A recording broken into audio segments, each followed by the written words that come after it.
Charles is a comedian, writer, and playwright, and the author of the novels Property Values and The Prescription Errors. The nonfiction book, The Horrors, Vancouver Special, and The Dad Dialogues, which he co-wrote with George Bowering. He's a regular on CBC's The Debaters and the voice of Walter the Slug on the Emmy-winning Netflix cartoon Beat Bugs. He's also the editor of Robin's Egg Books, a humorous imprint of Arsenal Pulp Press. He was also, for a brief period, my boss when I was doing my master's degree. I was a TA working with him, teaching comedy to an auditorium about 4 times as big as this that had every member of every sports team at UBC there because they thought it was the easiest class they could all get through. And the baseball team all wore their matching hats and lined up in a row every time. And their comedy pieces were interesting. But Charles didn't have to grade those. He got to have us do that. But I'm grateful to him for all he taught me about writing and about writing humor. He is a longtime political activist, and he lives in East Vancouver with his wife and daughter. Please join me in giving a big round of applause to Charles Demers.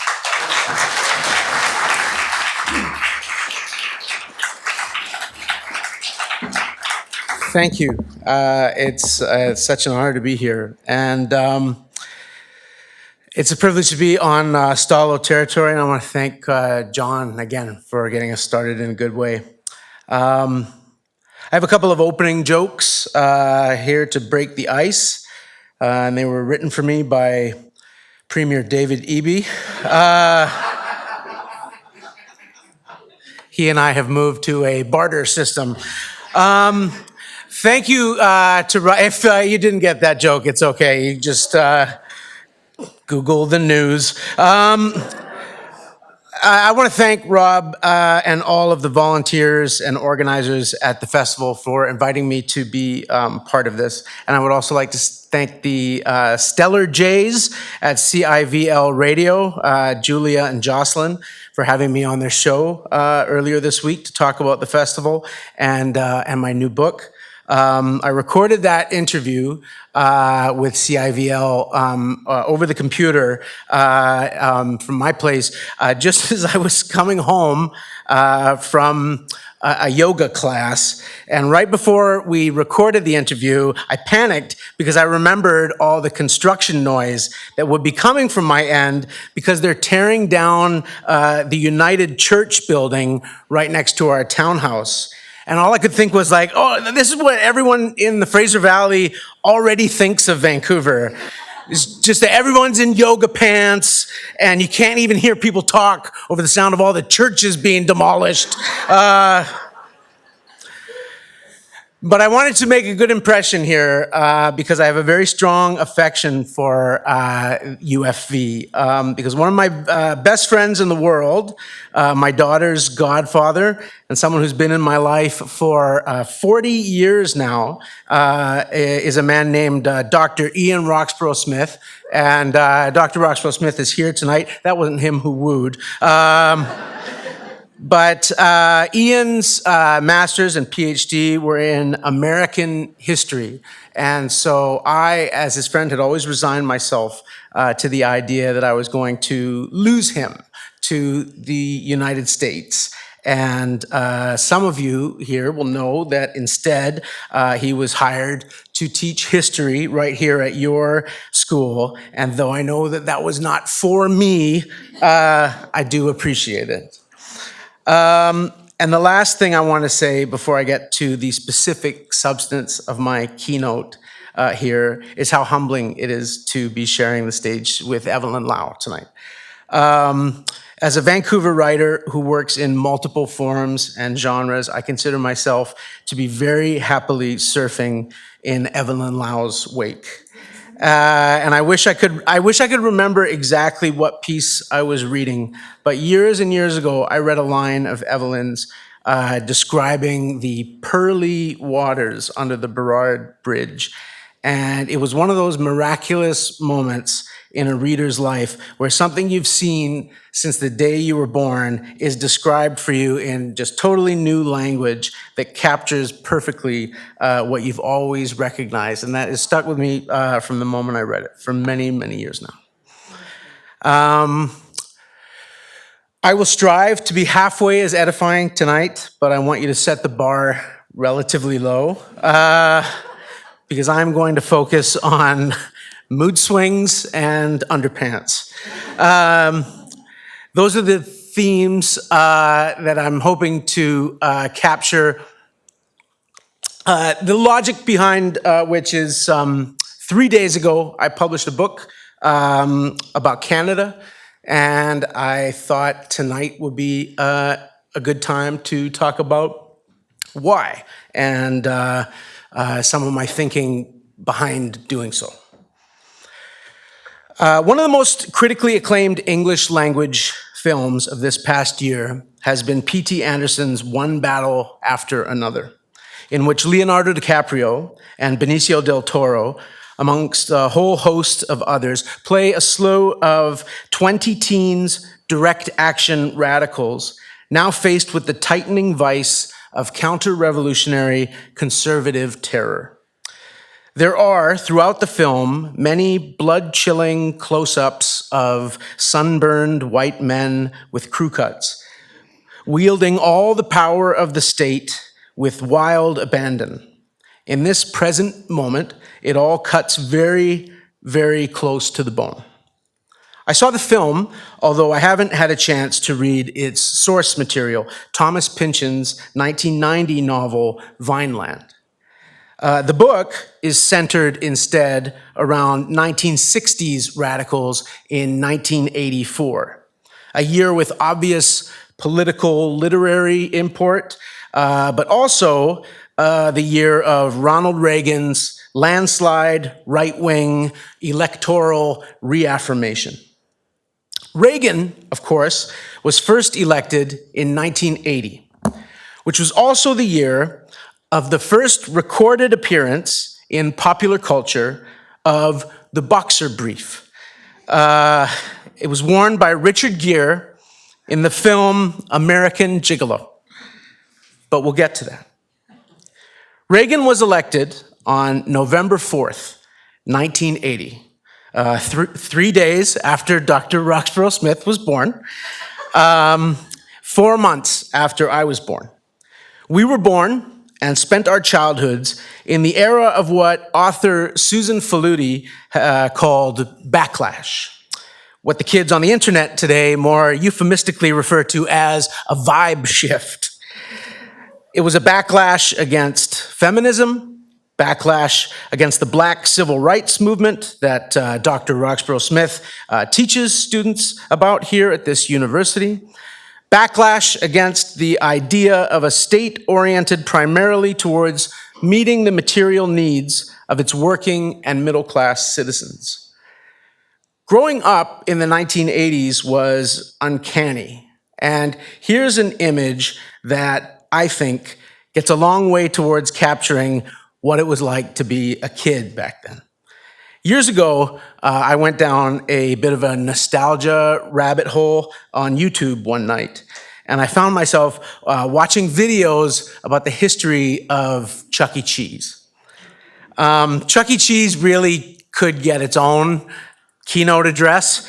Not long ago, when I informed some younger comedians that when I was a kid, on your birthday, Chuck E., the eponymous rat mascot of the restaurant, would spank you with his tail to a number equivalent of the age you were turning, they looked at me like I was an 80-year-old man from a completely alien time, and that I had just unearthed some totally unexplored trauma.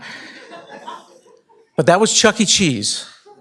And in the course of this YouTube excursion, I found myself watching some old local news footage from an American station covering the opening of a new Chuck E. Cheese location. And high on the walls of the dining area of this Chuck E. Cheese, there hung a collection of flags. And maybe they were flags of the world, maybe they were US state flags.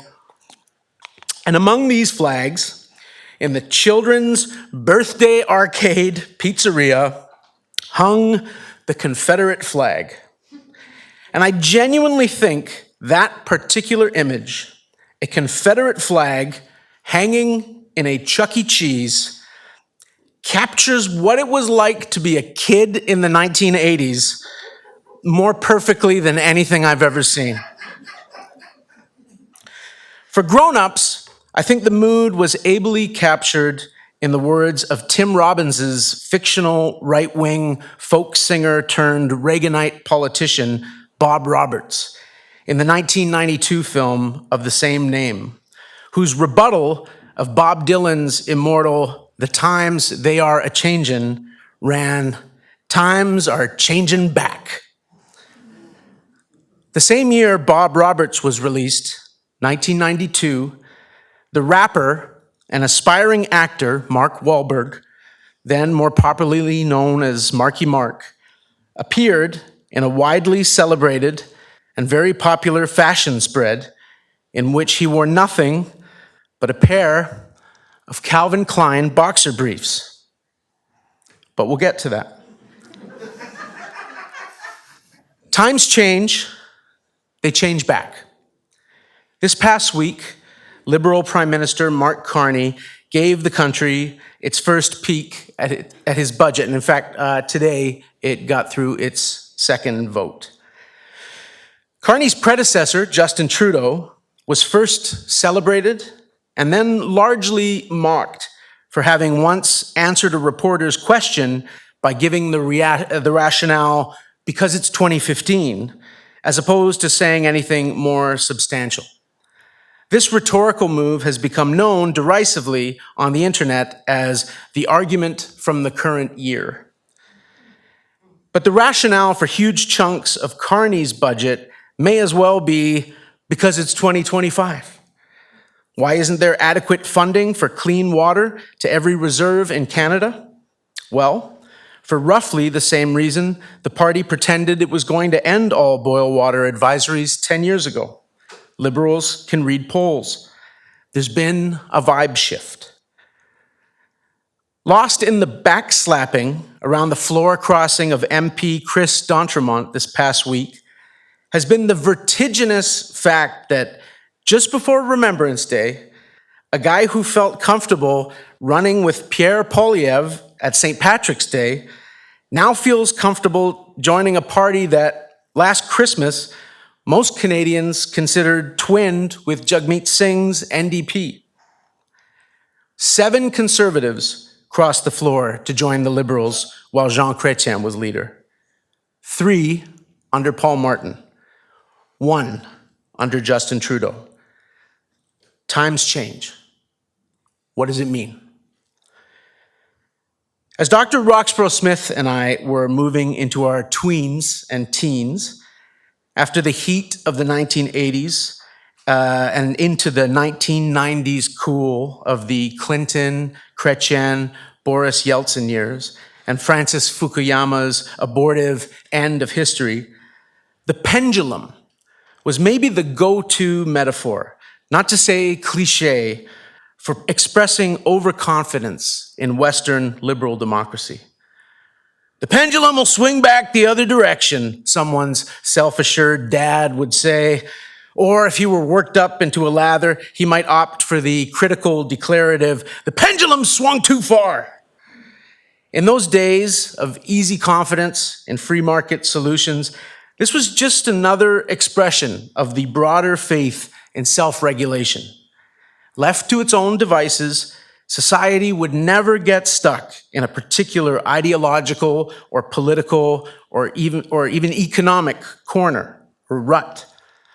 All extreme conditions were by definition temporary, as humanity possessed a collective, or better, aggregate wisdom that would always send the blessed pendulum swinging back in the opposite direction whenever it went too far. That this belief came from such a place of confidence seems odd now in retrospect, since the pendulum metaphor suggests nothing so much as a society lurching more or less automatically between the outside rails, like a ball rolled by a child at bumper bowling. Do human beings learn anything on these swings of the pendulum? Or do we just go from, say, way too racist through moderately racist to moderately not racist to not racist at all to somehow not racist enough to back to moderately not racist on the way back to its opposite again? There's obviously some logic to this insane schema, notwithstanding the idea of a society as being too not racist. But the vibe shift we're in right now, the backlash, is real. Every day, more of the profit-seeking private companies which stampeded to signal their newly acquired progressive virtues in the social justice gold rush of 2020 announced the cancellation or reversal of DEI initiatives for the exact same reasons they were started in the first place. The winds changed. There are no doubt moments of counter vibe shift. Backlash, such as Jimmy Kimmel's being restored to his late night throne, or much more significantly and substantively, the election of Zoran Mamdani to the mayoralty of New York City this past week. But despite victories in these battles, there's no serious question right now of which side of the political spectrum is, to mix metaphors unforgivably, sitting in the catbird seat when it comes to the war. For those of us who've spent our lives on the political left, the seeds of this vibe shift backlash were glaringly obvious right from the start. Right there to be seen in the sudden, superficial, and seemingly universal adoption of our politics, including some of our previously least popular positions from the very beginning. To take an example everybody already knows, an intra-left debate which had historically ranged all the way from the social democratic idea that the militarization of urban police forces and the related decay of cities should be addressed by dramatic budget reallocations at one end of the spectrum, to, at the other, the anarchist idea that police forces, as such, were irremediable instruments of class and race repression, somehow wandered out into the stupefying world of social media and became a vaguely incoherent demand to defund the police.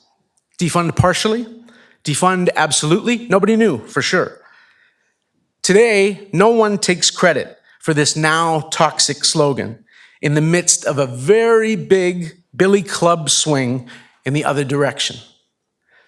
Or, to take another example, yes, a broad acknowledgement of Canada's colonial genesis and the ongoing ways in which those origins are reproduced daily was long overdue among our country's non-Indigenous populations. But was it ever tenable or sustainable as a shift to have middle-class professionals in putatively apolitical settings using the phrase so-called Canada to refer to the country of their citizenship? Well, it's a moot point, because in the space of a very few short months, the mercurial trade war lurching of US President Donald Trump has single-handedly reversed the fortunes of Canadian patriotism in polite society. In the early days of this year, as I watched the 1990s Molson I Am Canadian ad reemerge in my Instagram algorithm, I wondered how many Indigenous people were winning bets they didn't want to win about how long self-conscious settler colonial Canada was going to last. And yet both this moment of Canada resisting Donald Trump's Anschluss slobbering and the one that came before it, of the country's first tentative steps towards a non-fringe engagement with its colonial history, are too important to be just passing fancies in the history of Canadian moods? Why does it have to be this way? In the pendulum way of thinking, the times or vibes that crested in 2020 in the USA and perhaps a year later here in Canada offer nothing permanent to be learned or taken on board, but they're simply an out there extreme to be repelled from, a fever to break. Meanwhile, those of us who are old enough to remember the other end of the pendulum swing, the second, shorter backlash era I've lived through, the Iraq invading, entourage watching, shock jock obnoxiousness of the 9/11 to Lehman Brothers years, we can only brace ourselves for everything we know is coming. On a pendulum, other people don't learn anything. But if you don't like the weather, you only have to wait 5 minutes. Unless, of course, you're one of the people we're coming for in that time. Does it have to be this way? Can we do things differently? Is there a better way of doing social change, describable by a more hopeful metaphor than the pendulum? Yes. I would submit that the proper Marxist, or at least dialectical alternative metaphor is the humble and beloved boxer brief. The simplest version of the dialectic advanced by Karl Marx's famously impenetrable philosophical precursor, G.W.F. Hegel, is, I think, pretty broadly familiar. Thesis, antithesis, synthesis. In other words, a proposition is put forward. The first response is its opposite. The next step is a marriage of the best aspects of the proposition and its negation. Or, put even more simply, boxer briefs. Thesis: bikini brief underpants are too tight, are uncomfortable, and find their way too easily into the various crevices of a masculine lower body. Antithesis: boxer shorts are bunchy and unsupportive, putting the humble human testicle in grave danger of reinvigorating the pendulum metaphor.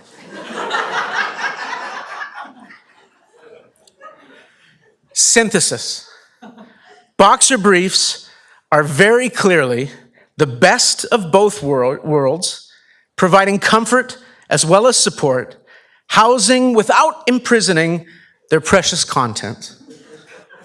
The boxer brief is the clearest, most intimate dialectical synthesis that you are either sitting close to or inside of as you hear these words. But more than that, the boxer brief and the dialectical thinking behind it are indicative of the human capacity to learn from conflict rather than to simply retrench. I want to make a distinction here between synthesis and centrism. Synthesis doesn't just split the difference between two alternatives in the name of a lazy or easy compromise. It isn't just about saying, if I stand here in the middle, I'll catch the pendulum twice as often. I have some personal experience with this. I am an Anglican. That's a Christian denomination known as the Via Media, the middle way, which has sometimes been accused of striking a lazy, centrist pose, splitting the difference between Roman Catholicism and Protestantism. Hey, you want non-celibate ministers, but also candles? Where are your guys? But the late 19th century Anglican luminary and Christian socialist Charles Gore said that rather than lukewarm compromise, the Anglican Via Media should be understood as a fulsome commitment to both Catholicism and evangelicalism at the same time. The principles of the ancient Episcopal creedal church and the scriptural discipline of the Reformation simultaneously. For most of my adult political life, I've considered myself to be a social democrat for roughly analogous reasons. Not because I was halfway dedicated to both socialism and liberalism, but because I was fully dedicated to both at once. The mark of the thinker truly liberated by synthesis is a freedom from getting stuck in the same mire and morass that everyone else keeps falling back into. I would argue that you could hear the dialectical synthesis in the words of Mayor-elect Mamdani's victory speech in New York a few nights ago, when he refused to pick a trench in the sterile class-first or race-first wars of the past decade and a half. Instead, he spoke with singular focus about affordability and workers' rights, and he did so in a language that unmistakably reflected the multiracial working class of the city he's now been elected to lead.